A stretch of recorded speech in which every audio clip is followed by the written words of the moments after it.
Assalamu alaikum, everyone, and welcome to another episode of The Scope with me, Waqar Rizvi, here on British Muslim TV. We're, of course, being broadcast live on satellite as well as throughout BMTV's various social media channels as well. You can see the numbers at the bottom of your screen. Please send in your comments, and even if you have any questions to those numbers, and if they are appropriate, we'll put them to our experts during the show as well.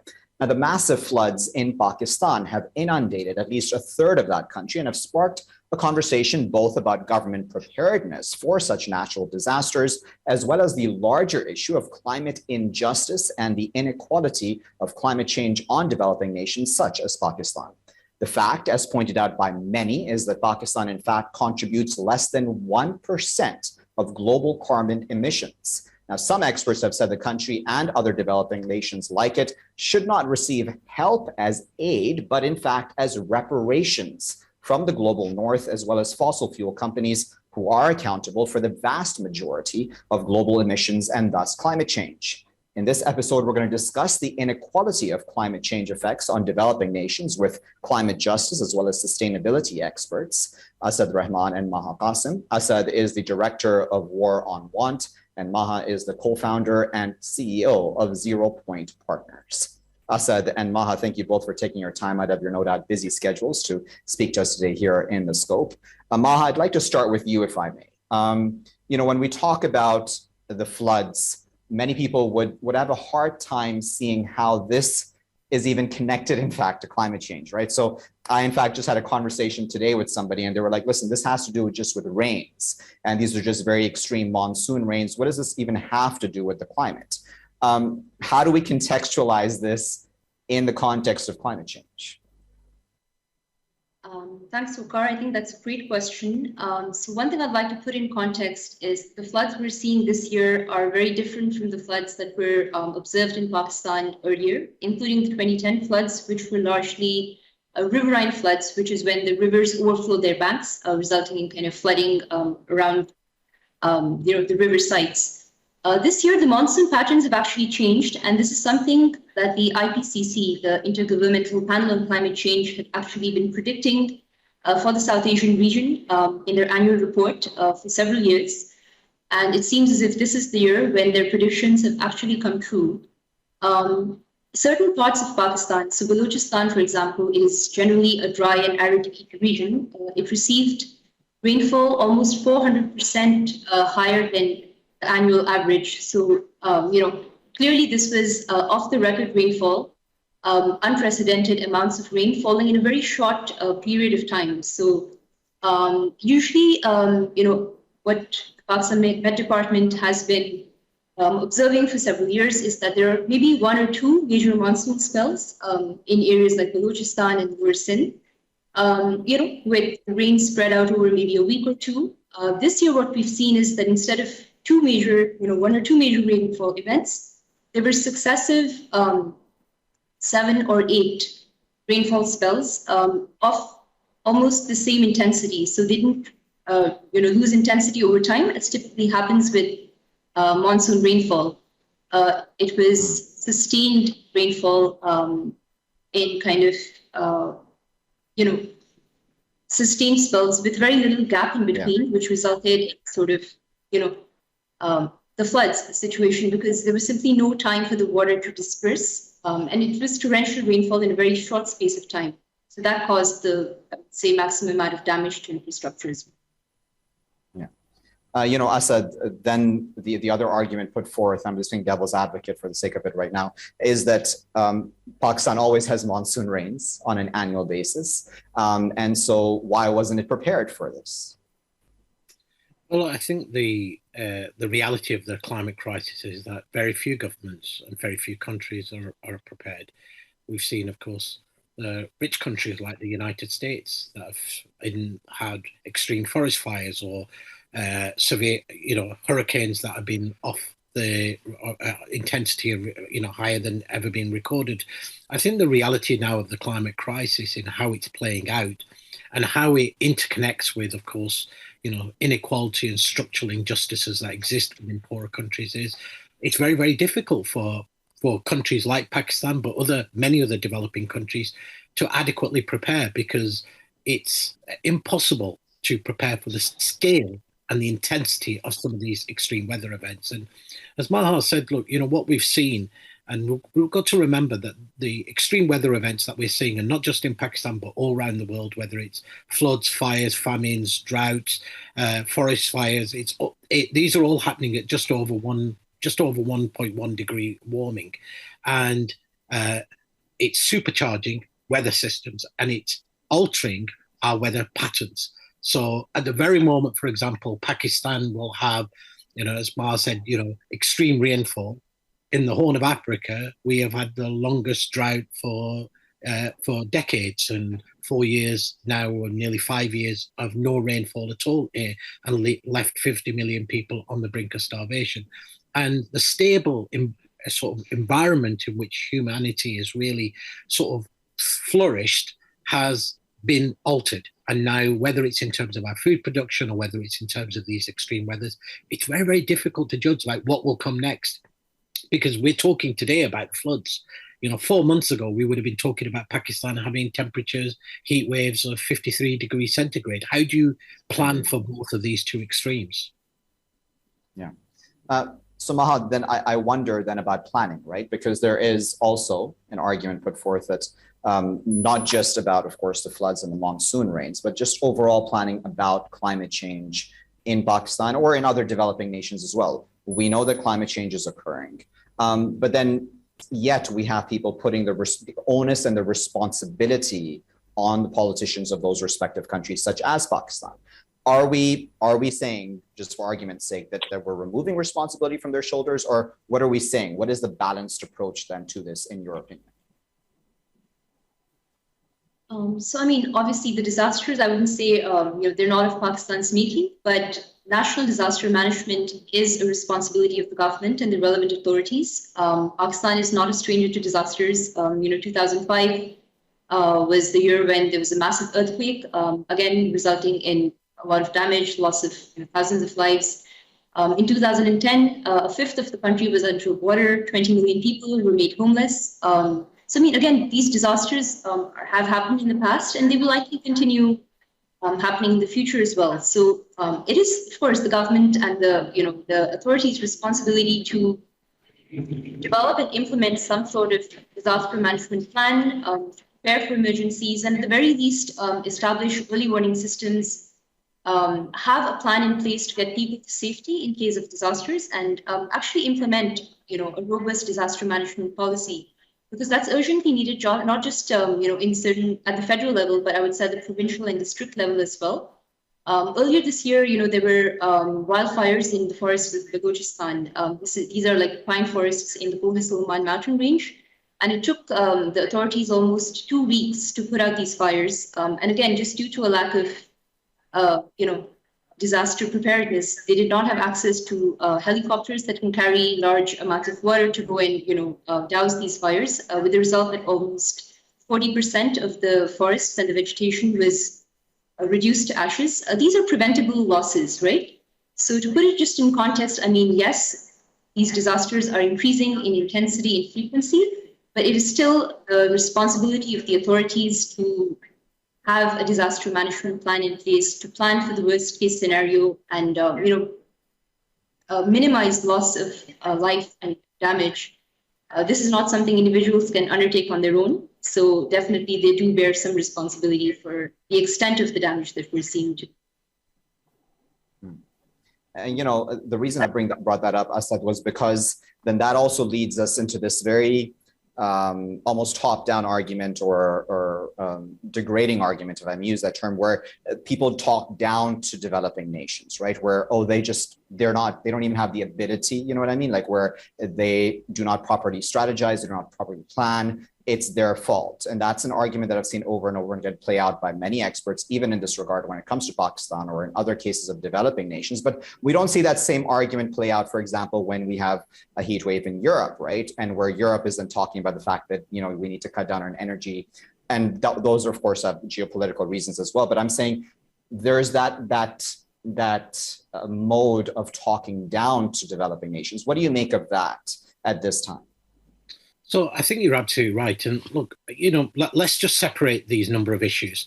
So, of course, there's a responsibility on the Pakistani government to be better prepared. And, of course, we'd want them to be investing in those early warning systems. But, often developing countries simply don't have the tools. The parallel, for example, with the floods in Germany. When the floods happened in Germany, it affected 2 out of Germany's 16 states. There was about 160 people who lost their lives. But the German government was immediately able to announce 30 billion euros to support those affected communities, to invest in early warning systems, and to prepare better for these kind of catastrophes. When those same crises happens in a country like Pakistan, does it have the resources and does it have the tools to be able to do that? Well, Pakistan currently pays out about 85 rupees out of every 100 rupees to service its foreign debt. So does it have the resources to be able to invest in early warning systems? And that, of course, lends then to the question, well, Pakistan is not responsible for causing these crises. Yes, it can have a better role and it can have better governance and it could be more proactive in terms of understanding and putting in the right measures. But often those measures do require either finance or sharing of technologies, and those have simply not been made available from the global north. So it can point the fingers to why is it that these vulnerable countries are vulnerable? Well, they're vulnerable because not just because of this moment of the climate crisis, because actually over decades, resources have been taken out of those countries. They've been forced to develop in a particular, what I would call maldevelopment, in a way that speaks to and services the global economy, doesn't meet the needs of its own people. They've been investing in areas which really have failed to deliver and meet the needs of its own citizens. And so there needs to be, frankly, a realignment, both at a national level and, of course, more importantly, at a global level. And, if we wanted to draw an analogy, of course, we could draw one between how the global community responds when in these moments of global calamity, when it came to COVID, and the global north had the resources to, intervene for their citizens, and the global south simply didn't. That wasn't okay. Asad, I'm going to have to cut you off. I do apologize. We're just about to go into a break. We will, of course, come back to this conversation with Maha and Asad right after this break, viewers, and we're going to talk in greater detail then about this word reparations, which is being thrown around in this context, and what that may mean for a country like Pakistan or others. Please stay tuned with us. We'll be right back after this break.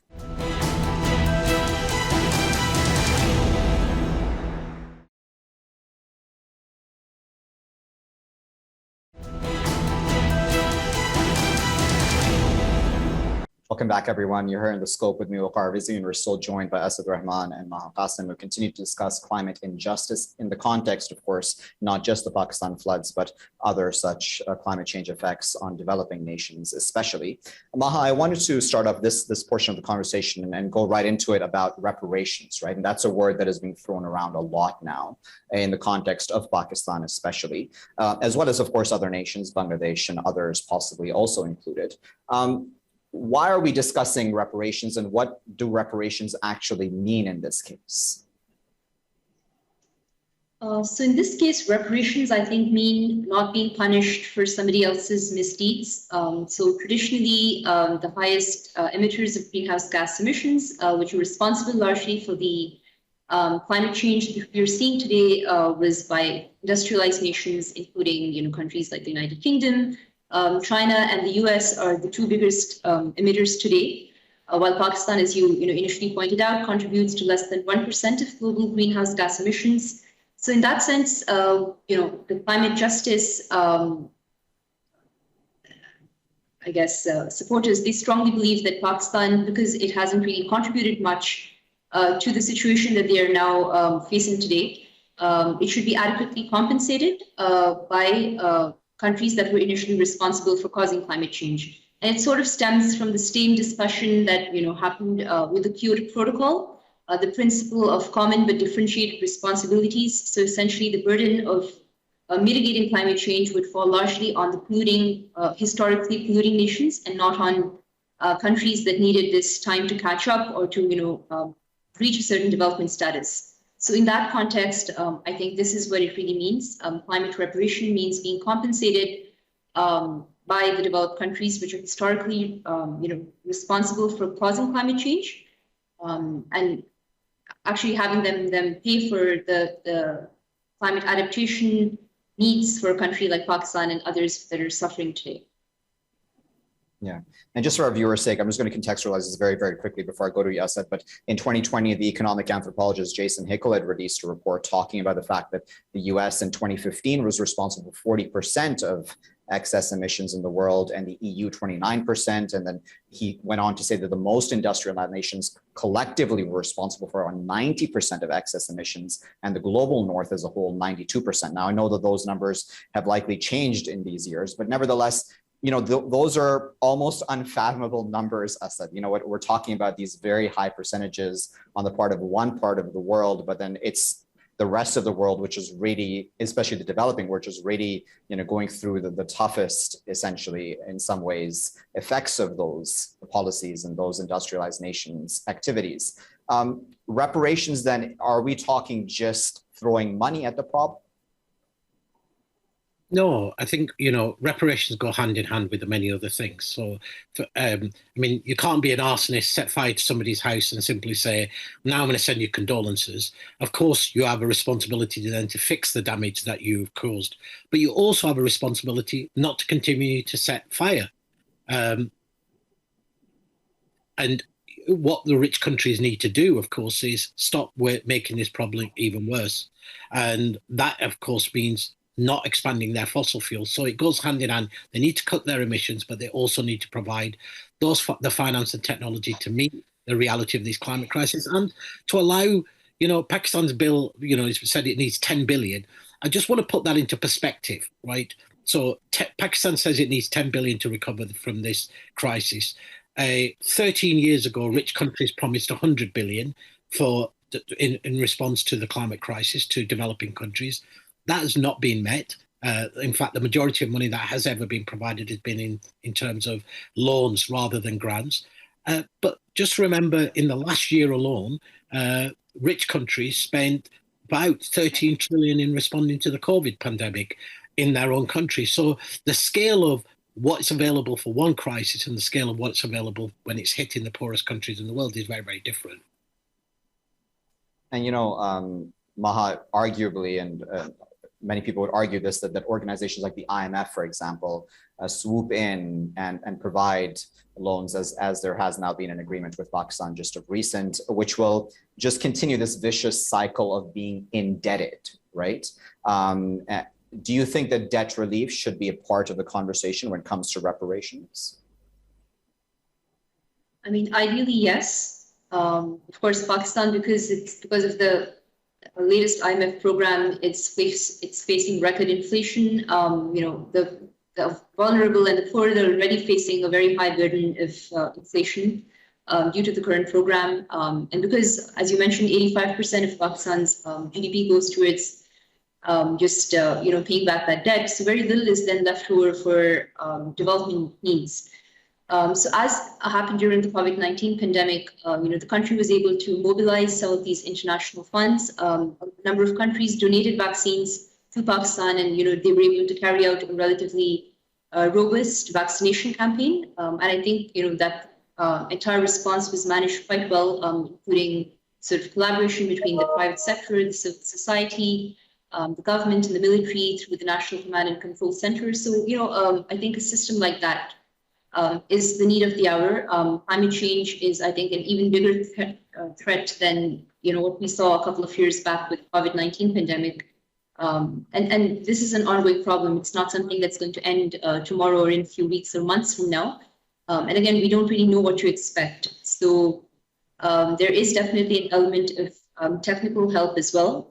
Pakistan does not have the capacity, I think, to even anticipate what might come next or to adequately prepare for the future. So there will definitely be an element of technology transfer, data sharing that will be required if we are to kind of move forward on this. Yeah. And Asad, we have COP27 coming up, early November, right? And many would look to COP26 and say, in fact, developing nations did try to get some debt relief at COP26, but they were blocked. Is there room for any optimism for this early November, and that may actually work for developing nations such as Bangladesh, I believe it was, which had led the effort during COP26 for that? Well, I'd like to be optimistic and say yes, as the world, wakes up to even more of these crises. But the reality, the hard reality is, of course, that rich countries, the UK, the United States, the European Union, Australia, Canada, all of these countries have pretty much said the red line for them is they do not want to accept liability for the damage that their economic policies, that their reliance on fossil fuels has created on the global south. And that's because they can already see that the scale of these damages is running into the hundreds of billions. The IPCC, is now predicting that if temperatures increase beyond the 1.5 to 2 degrees and beyond, we're going to be talking the scale of that damage that's happening around the world will be close to trillions. So they're refusing at this moment to move. Of course, our role as citizens of around the world is to push our governments, particularly rich country governments, to accept responsibility and do their fair share of action, both cutting their emissions at home and also providing that finance, but also recognizing, the role of these international institutions like the IMF. As Maha said, the IMF has offered a new loan to Pakistan. I mean, a few weeks ago, it offered a new loan to Sri Lanka, which had also faced this culmination of both climate impacts, poverty, inequality, energy crisis, the cost of living crisis. And as a cost of that loan, the IMF usually puts conditions, and the conditions are, you must privatize more of your economy, you must cut your public expenditure on things like health, on things like disaster preparedness, on the infrastructure that these countries need. And so it creates a vicious cycle. So that failed sort of economic model is also responsible for increasing these vulnerabilities of these countries.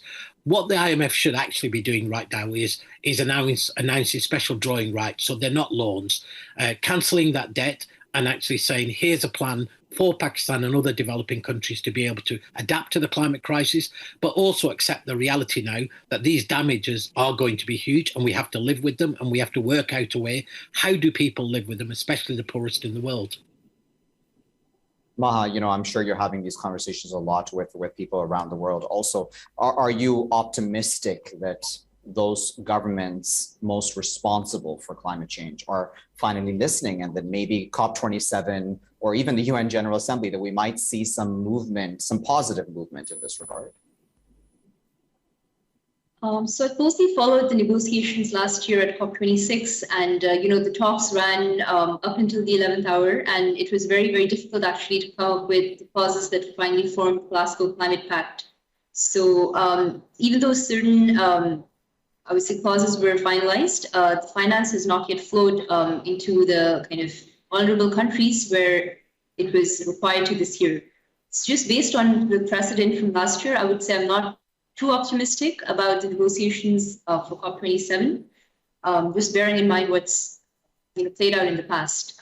But of course, going forward, I do hope that the countries historically responsible for climate change do kind of feel the sense of urgency and just the need actually to make good on their promises. And given the devastation that's happening in real time across the world, I think it's time that somebody did kind of fulfill their commitments made to the other countries.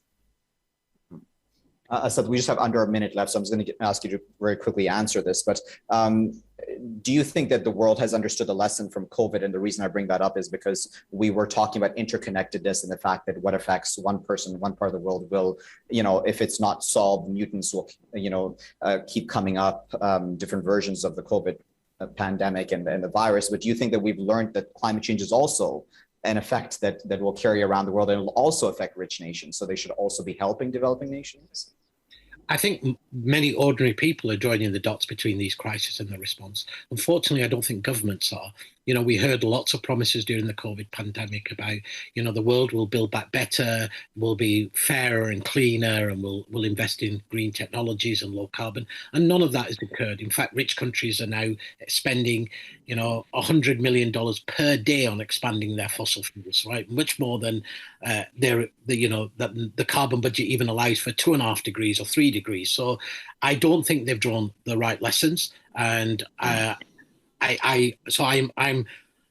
not confident that our current governments in the global north are there, but I'm confident that increasingly ordinary people are making those demands on their governments. Very well. And of course, we have our eyes on the UN General Assembly as well as COP27, which are coming up. But we really appreciate both Asad, Rehman, and Maha Qasim for taking their time out of their schedules to share their insight with us as we try to contextualize, this conversation about what's happening in Pakistan as well as in other developing nations around the world. These numbers are staggering sometimes about the responsibility of the global north, about global emissions as well. These are really important conversations to have. Of course, viewers, do join us next week as we discuss another very important topic of international affairs here on The Scope with me, Waqar Rizvi. Thank you very much for joining us today.